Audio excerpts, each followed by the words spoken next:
Hello friends, in this quick tutorial I'm going to show you how to change WordPress password in cPanel.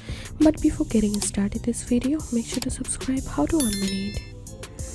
So the first thing, open your cPanel and search for phpMyAdmin. Click on phpMyAdmin, and from here you have to open your database which one is connected with your current website. So here's my database. I'm going to open this one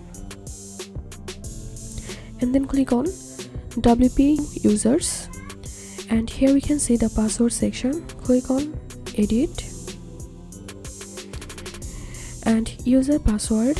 Select this menu and from here select MD5 and delete this old password and put a new password here, and scroll down, then click on go.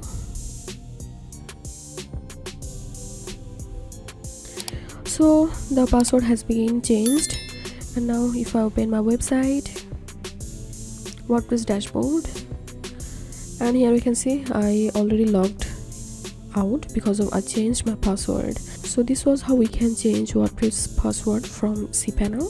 If you find this video helpful, make sure to subscribe. How to 1 minute. Thanks for watching this video.